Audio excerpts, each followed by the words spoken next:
जय हिंद बच्चों, electro studies की इस नए सीरीज में आज हम एक नए वीडियो की बात करेंगे, एक नए टॉपिक की बात करेंगे जिसमें हम एक डेरिवेशन करेंगे विद्युत एक समान विद्युत क्षेत्र में विद्युत द्विध्रुव की स्थितिज ऊर्जा। एक समान विद्युत क्षेत्र में एक समान विद्युत क्षेत्र में विद्युत द्विध्रुव की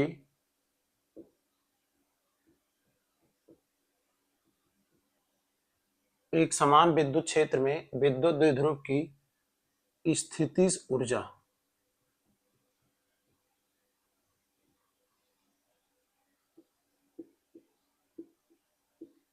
एक समान विद्युत क्षेत्र में विद्युत द्विध्रुव की स्थितिज ऊर्जा।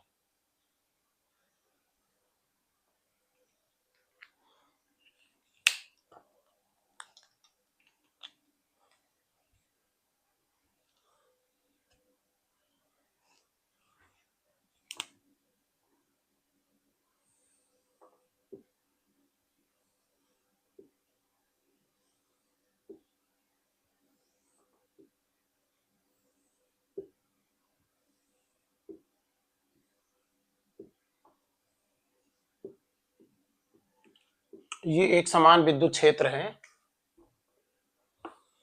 इसमें एक विद्युत द्विध्रुव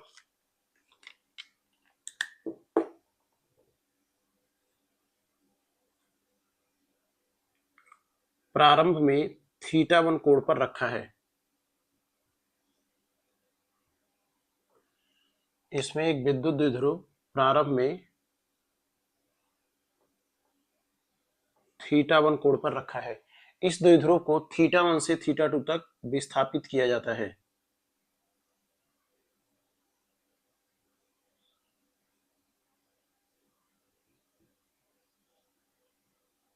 इस द्विध्रुव को θ1 से θ2 तक विस्थापित किया जाता है।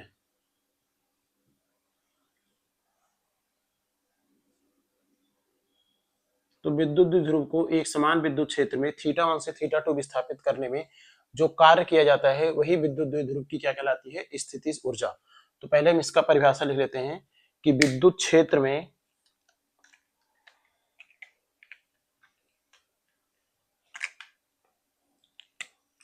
विद्युत क्षेत्र में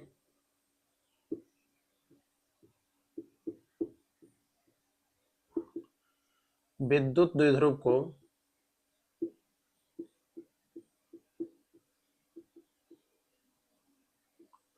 विद्युत क्षेत्र में विद्युत द्विध्रुव को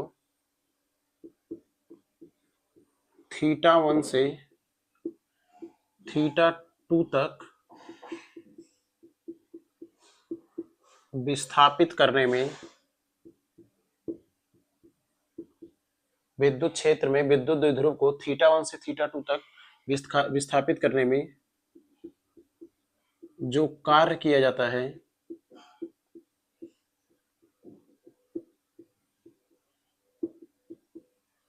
विद्युत क्षेत्र में विद्युत द्विध्रुव को θ1 से θ2 तक विस्थापित करने में जो कार्य किया जाता है वही कार्य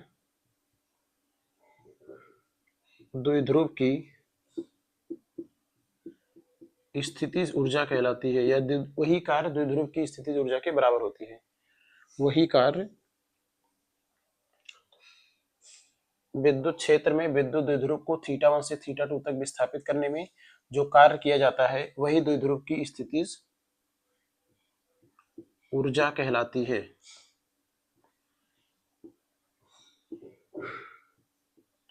वही द्विध्रुव की क्या कहलाती है? स्थितिज ऊर्जा।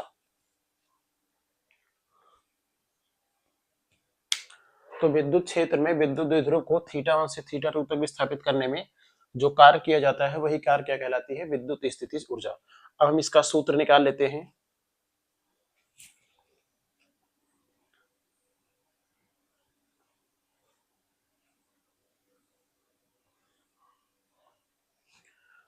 अच्छा, ये विद्युत द्विध्रुव है, इस पर प्लस क्यू आवेश है, इस पर माइनस क्यू आवेश है। तो प्लस क्यू आवेश पर विद्युत क्षेत्र अपनी दिशा की तरफ बल लगाता है और माइनस क्यू आवेश पर विद्युत क्षेत्र अपनी दिशा के विपरीत बल लगाता है। तो जिसकी वजह से इसमें दो बल काम करते हैं। एक बल इस वाले स्थिति पर, दूसरा बल इस वाले स्थिति पर। दोनों बल परिमाण में बराबर हैं लेकिन दिशा में विपरीत हैं। तो इन पे एक टॉर्क का काम करेगा बल आघूर्ण। तो बल आघूर्ण की वजह से, बल आघूर्ण की वजह से डायपोल जो है विद्युत क्षेत्र की दिशा में आने का प्रयास करेगा। टॉर्क इधर लग रहा है, टॉर्क इधर लग रहा है। हम बाहर से कार्य करके डायपोल को θ1 से θ2 तक विस्थापित किए हैं। तो इसी कार्य की हमें क्या करनी है, गणना करनी है। हमें ये पता है कि स्थितिज ऊर्जा में जो परिवर्तन होता है डेल्टा यू बराबर, वो होता है माइनस विद्युत बल द्वारा किया गया कार्य। क्योंकि विद्युत बल क्या होता है, एक संरक्षी बल होता है। तो हम इसे लिख सकते हैं डेल्टा यू को यू एफ माइनस यू आई बराबर माइनस डब्ल्यू विद्युत।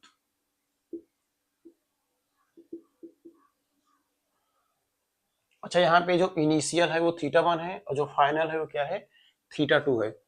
तो फाइनल जो है ये है θ2 और इनिशियल क्या है, θ1 बराबर माइनस डब्ल्यू विद्युत बल।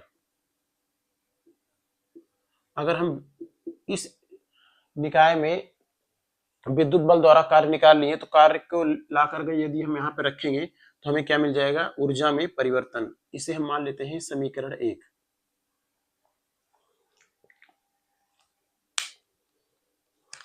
तो यू θ2 माइनस यू θ1 बराबर क्या है, माइनस डब्ल्यू विद्युत बल द्वारा किया गया कार्य। तो अब हम विद्युत द्विध्रुव को सबसे पहले डी थीटा कोण विस्थापित करेंगे। यह है विद्युत क्षेत्र। इसमें हम डायपोल को पहले डी थीटा कोण पे विस्थापित करेंगे, फिर उसके बाद समाकलन के द्वारा θ1 से θ2 विस्थापित करने में पूरा कार्य निकाल लेंगे। ये क्या है, विद्युत क्षेत्र है, ये डायपोल है, प्लस क्यू माइनस क्यू। तो इससे पहले डी थीटा कोण विस्थापित करेंगे, वर्क निकालेंगे, फिर उसका समाकलन करेंगे θ1 से θ2, तो हमें पूरा वर्क डन मिल जाएगा θ1 से θ2 तक विस्थापित करने में। तो विद्युत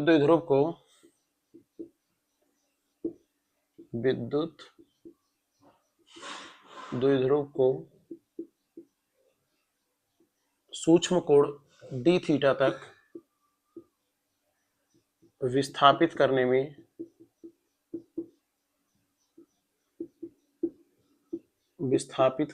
विद्युत बल द्वारा किया गया कार्य।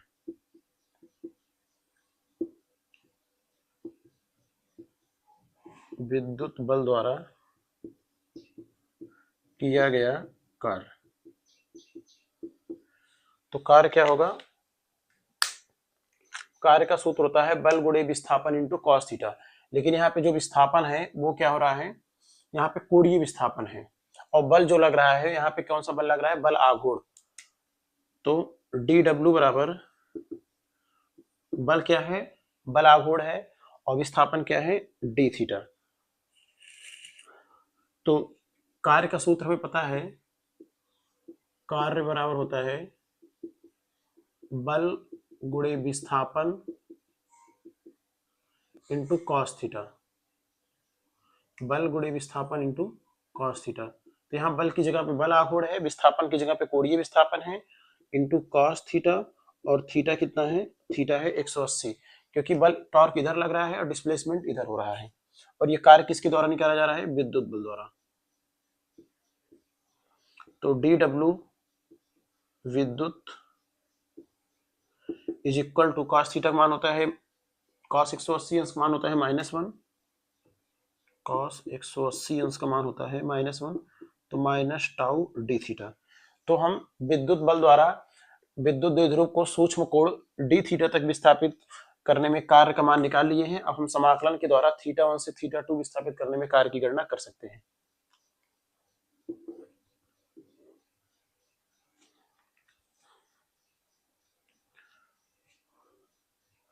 तो विद्युत द्विध्रुव को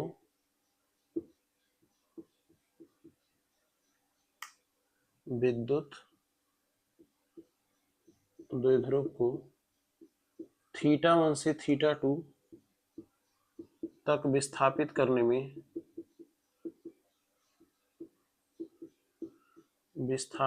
में संपूर्ण कार्य, ये क्या होगा, W विद्युत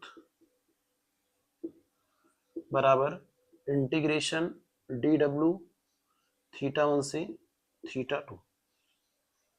डब्ल्यू विद्युत बराबर इंटीग्रेशन थीटा 1 से थीटा 2 किसका समाकलन होगा, स्मॉल डी डब्ल्यू का। स्मॉल डी डब्ल्यू जो क्या है, minus tau D theta.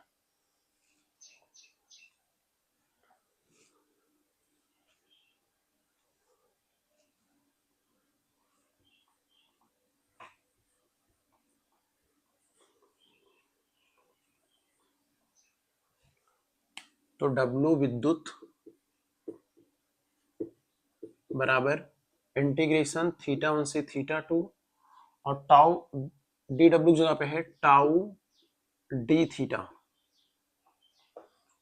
Into negative है, निगेटिव बाहर आ जाएगा, डब्ल्यू विद्युत इज इक्वल टू माइनस आगे आ जाएगा थीटा 1 से थीटा 2। अच्छा हम पहले चैप्टर में पढ़े हैं टाउ बराबर होता है पी साइन थीटा, तो P E sine theta into D theta यहाँ पे लिख लो, चूंकि टाउ बराबर होता है P E sine theta. Tau बराबर क्या होता है, पी ई साइन थीटा।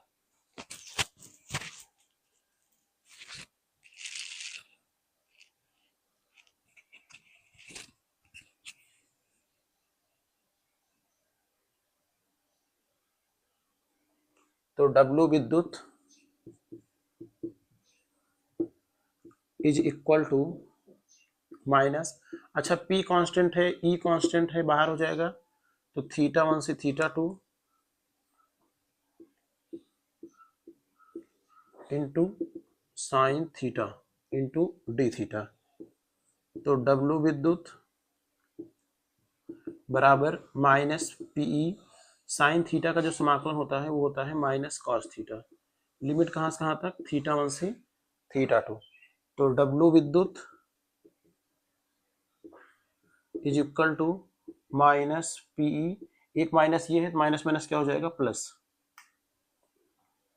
तो प्लस PE लिमिट रखेंगे, तो पहले अपर लिमिट रखा जाता है फिर माइनस लोअर लिमिट, तो cos theta 2 minus cos theta 1। ये क्या है, विद्युत बल द्वारा किया गया कार्य। अब हम यदि इस वाले कार्य का मान यदि हम समीकरण 1 में रखें तो हमें क्या मिल जाएगा, ऊर्जा में परिवर्तन। तो समीकरण 1 से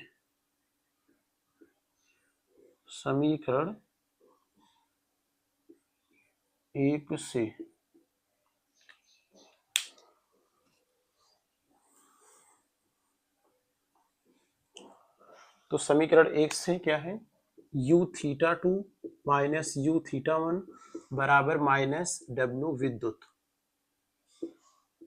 माइनस डब्ल्यू विद्युत। तो यदि हम इसे यहाँ पे रखें तो u theta 2 minus u theta 1 बराबर minus PE cos theta 2 minus cos theta 1। ये क्या आ गया, ऊर्जा में परिवर्तन। तो स्थितिज ऊर्जा में जो परिवर्तन आ गया वो कितना आया है, माइनस PE ब्रैकेट में cos theta 2 minus cos theta 1।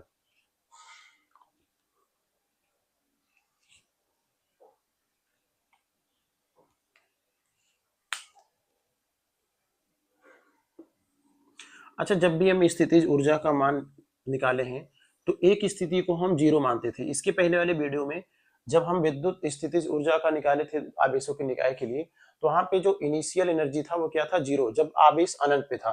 तो यहाँ पे हमें एक स्थिति लेना पड़ेगा, तो हम एक स्थिति यहाँ पे लेंगे, ये अजम्पशन है, माना थीटा 1 बराबर 90 और u थीटा 1 बराबर क्या होगा, 0, और थीटा 2 बराबर क्या लिखेंगे, थीटा। ये एजम्पशन अगर हम मानेंगे तभी हमें एक स्थिति पर क्या मिलेगा, विद्युत स्थितिज ऊर्जा डाइपोल की। तो u थीटा 2 की जगह पे हम थीटा लिख सकते हैं, माइनस ये 0 हो जाएगा, बराबर minus PE cos theta 2। cos theta 2 क्या है, थीटा, तो cos थीटा माइनस cos 90, तो u थीटा बराबर क्या आएगा, माइनस PE cos 90 का मान 0 होगा इंटू cos थीटा। तो यही क्या है, यही है एक समान विद्युत क्षेत्र में विद्युत द्विध्रुव की स्थितिज ऊर्जा थीटा कोण पर। u थीटा बराबर माइनस PE cos थीटा। अच्छा यदि हम ये एजम्पशन नहीं लेंगे तो हमें एक बिंदु पर पर्टिकुलर स्थित ऊर्जा का मान नहीं मिलेगा, क्योंकि हमें एक स्थिति को जीरो करना पड़ता है। जब हम उसमें निकाले थे इसके पहले वाले वीडियो में, उसमें भी हम जब चार्ज अनंत पे था तब भी हम इनिशियल एनर्जी क्या माने थे, शून्य। तो इसमें हम एक स्थिति लेंगे कि जब डाइपोल क्या है, 90 डिग्री पे है। ये एक समान विद्युत क्षेत्र है। अगर इसमें डाइपोल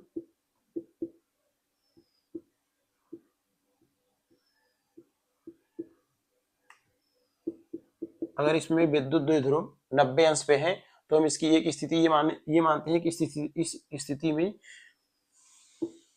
इसकी ऊर्जा क्या है, इस स्थिति में हम इसकी ऊर्जा क्या मानते हैं, जीरो। तभी हमें एक स्थिति पर विद्युत स्थिति ऊर्जा प्राप्त होगी। तो ये एजम्पशन है, ये ध्यान रखना है।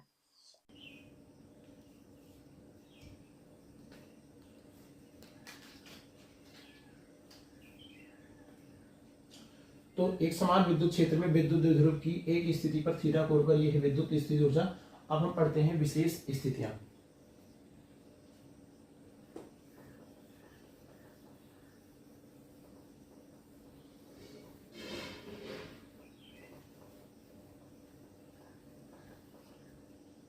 विशेष स्थितियां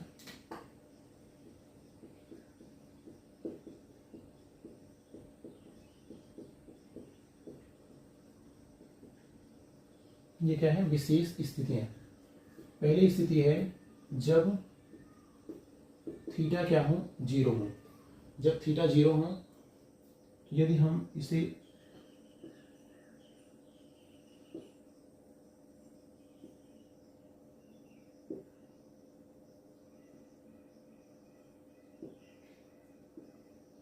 ये एक समान विद्युत क्षेत्र है।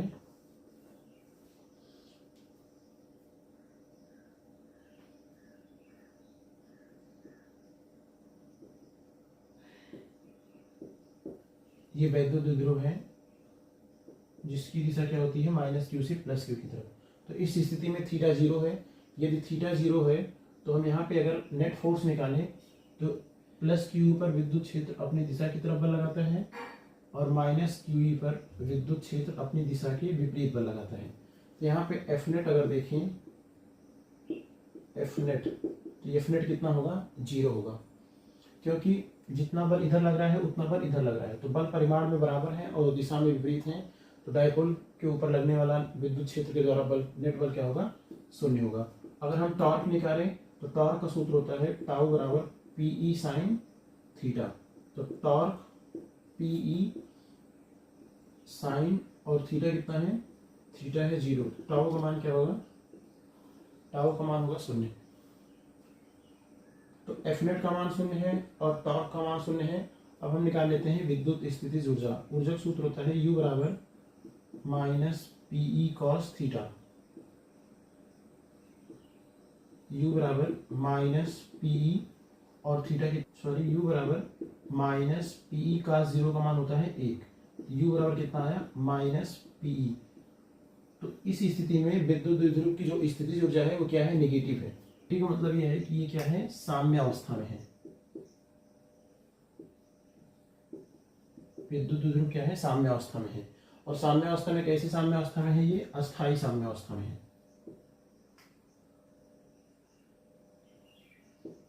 विद्युत द्विध्रुव साम्य अवस्था में है, इक्विलिब्रियम में है। इक्विलिब्रियम इसलिए है क्योंकि इस पर लगने वाला नेट फोर्स क्या है, जीरो है, टॉर्क भी जीरो है। तो यह क्या है, साम्य अवस्था में है। लेकिन साम्य अवस्था में कैसी है, ये अस्थायी साम्य अवस्था में है, क्योंकि उसकी ऊर्जा क्या है, नेगेटिव है, इसकी ऊर्जा ऋणात्मक है। तो ये किसी ऑब्जेक्ट पर या पार्टिकल पर लगने वाला नेट फोर्स जीरो होगा, तो क्या होगा, वो साम्य अवस्था में। लेकिन साम्य अवस्था में तो है, और कैसे है, ये अस्थायी साम्य अवस्था में है। अच्छा, अस्थायी साम्य अवस्था का मतलब ये होता है कि यदि हम इस डाइपोल को थोड़ा सा फोर्स लगा के विस्थापित करें ऐसे, क्योंकि इस वाले पॉइंट पे विद्युत क्षेत्र अपनी दिशा की तरफ बल लगा रहा है, इस वाले पॉइंट पर विद्युत क्षेत्र अपनी दिशा के विपरीत बल लगा रहा है। यदि हम इस डाइपोल को थोड़ा सा विस्थापित करें, ये डाइपोल पुनः अपनी पुरानी स्थिति में आ जाता है। तो इससे पता चलता है कि ये कैसे है, ये अस्थायी साम्य अवस्था में है, क्योंकि उसकी ऊर्जा क्या है, नेगेटिव है। ये इस प्रकार से है, जैसे मान लीजिए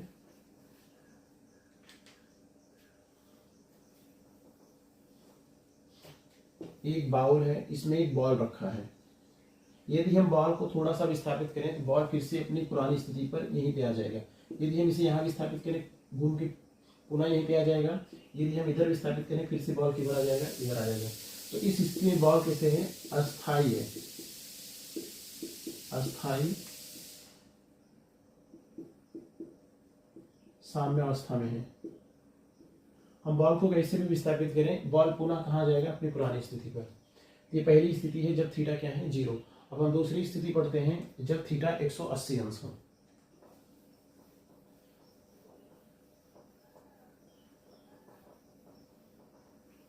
दूसरी स्थिति क्या है, जब थीटा कितना हो, 180 अंश। तो ये एक समान विद्युत क्षेत्र है,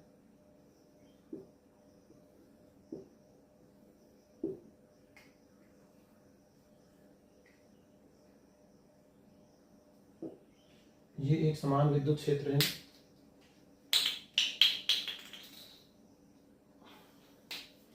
इसमें डाइपोल ऐसे रखा गया है, ये प्लस क्यू है और ये माइनस क्यू है। इसकी दिशा इधर है और विद्युत क्षेत्र की दिशा कैसे है, इधर है। तो इस स्थिति में थीटा कितना होगा, 180, क्योंकि डाइपोल का डायरेक्शन इधर है और विद्युत क्षेत्र का डायरेक्शन उधर है। डाइपोल इस डायरेक्शन में है, विद्युत क्षेत्र उस डायरेक्शन में है। यहाँ पे अगर हम फोर्स देखें, ये इधर फोर्स लगेगा Q इंटू ई और प्लस के कारण इधर फोर्स लगेगा Q इंटू ई। तो इस स्थिति में भी नेट फोर्स क्या होगा, डाइपोल के ऊपर लगने वाला नेट फोर्स क्या होगा, 0 होगा। और यदि हम टॉर्क निकालें, टॉर्क होता है PE साइन थीटा। तो टाउ बराबर PE साइन 180 अंश। तो टॉर्क भी क्या आएगा, 0। अच्छा, टॉर्क इसलिए 0 आ रहा है क्योंकि दोनों बल की जो क्रिया रेखा है एक ही है। इस दोनों बल की क्रिया रेखा क्या है, एक है। और टॉर्क होता है डिस्टेंस इंटू फोर्स। टाउ और क्या होता है, बल गुणे लंबवत डिस्टेंस। दोनों बलों की क्रिया रेखा के बीच लंबवत दूरी, और दोनों बलों की क्रिया रेखा एक ही है। तो लंबवत दूरी 0 होगी तो टॉर्क भी क्या होगा, 0 होगा। अगर फार्मूलेस देखें तब भी टॉर्क क्या आएगा, 0, क्योंकि साइन 180 अंश का मान क्या होता है, 0। और इसका ऊर्जा निकालें, स्थितिज ऊर्जा U बराबर होता है minus PE cos theta. U बराबर माइनस PE और कॉस थीटा कितना है,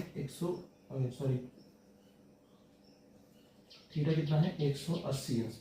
कॉस 180 अंश का मान होता है -1। तो इसकी जो ऊर्जा आएगी U बराबर वो क्या आएगी, PE। इसकी ऊर्जा क्या आएगी, PE। अच्छा, इस पे लगने वाला नेट फोर्स 0 है।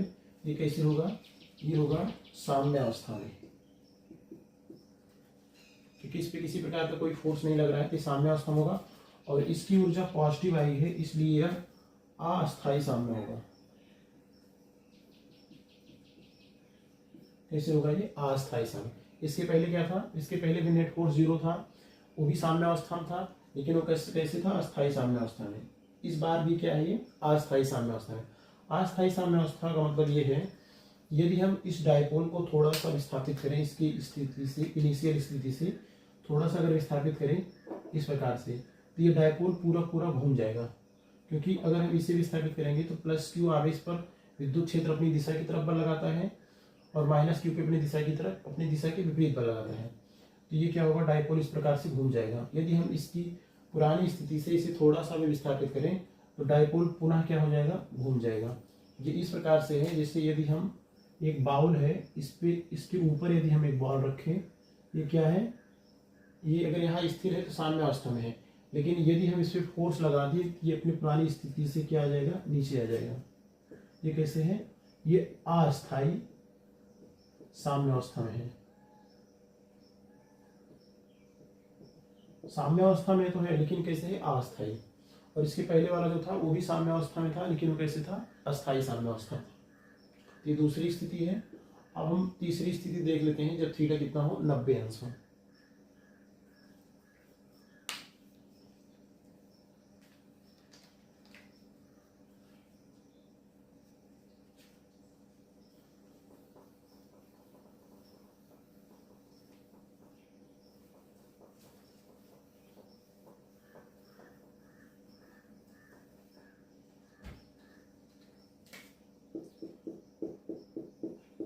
तीसरी स्थिति थीटा बराबर जब कितना हो 90 अंश।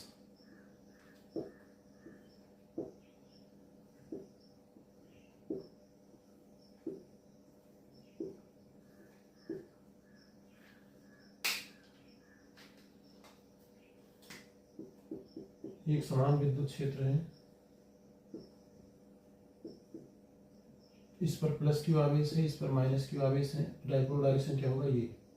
तो इस स्थिति में थीटा कितना होगा 90 डिग्री, क्योंकि विद्युत क्षेत्र इस डायरेक्शन में है और डाइपोल इस डायरेक्शन में है। तो अगर लगने वाला नेट फोर्स देखा जाए तो QE पर विद्युत क्षेत्र अपनी दिशा की तरफ बल लगाता है और माइनस QE पर विद्युत क्षेत्र अपनी दिशा के विपरीत बल लगाता है। तो इस पर लगने वाला नेट फोर्स क्या होगा, इस पर लगने वाला नेट फोर्स 0 होगा। और यदि हम टॉर्क निकालें, टॉर्क का सूत्र होता है PE साइन थीटा। तो टॉर्क PE, थीटा कितना है, थीटा है 90 डिग्री, तो टॉर्क कितना आएगा P। अच्छा, ऐसी स्थिति में जब विद्युत द्विध्रुव विद्युत क्षेत्र के लंबवत होता है तो इस स्थिति में टॉर्क क्या होगा, मैक्सिमम टॉर्क डाइपोल पर कार्य करता है। कब, जब थीटा क्या हो 90 डिग्री, क्योंकि साइन 90 के लिए इसका मैक्सिमम मान प्राप्त होता है साइन का। अगर थीटा 90 डिग्री हो तो साइन का क्या मान प्राप्त होता है, मैक्सिमम, इसलिए टाउ का मान क्या प्राप्त होगा, मैक्सिमम। और एनर्जी यदि हम देखें इस स्थिति में, स्थितिज ऊर्जा U बराबर सूत्र होता है minus PE cos theta, U बराबर माइनस PE कॉस 90, कॉस 90 का मान क्या आएगा 0। तो इस स्थिति में एनर्जी मान क्या होगा, स्थितिज ऊर्जा का मान क्या होगा, 0 आएगा। तो हम 3 स्थिति के बारे में बात कर चुके हैं, जब थीटा 0 हो, थीटा 180 हो, थीटा 90 हो। तो जब थीटा 90 हो तो टाउ मैक्सिमम होता है और स्थितिज ऊर्जा क्या होगा, 0 होगा। और जब थीटा 0 हो तो टाउ 0 होता है और सिस्टम कैसे रहेगा, या वैद्युत द्विध्रुव साम्यावस्था में रहेगा लेकिन अस्थायी साम्यावस्था में रहेगा। और जब थीटा 180 हो तो भी डाइपोल साम्यावस्था में रहता है लेकिन अस्थायी साम्यावस्था में रहता है, और उस स्थिति में टॉर्क का मान भी क्या होता है, 0 होता है। अच्छा, इस वीडियो में इतना ही। इसके अगले वाले टॉपिक की बात हम नेक्स्ट वीडियो में करेंगे। इस टॉपिक से संबंधित 1-2 न्यूमेरिकल सॉल्व करेंगे। तब तक के लिए आप लोग पढ़ाई करते रहिए। All the very best.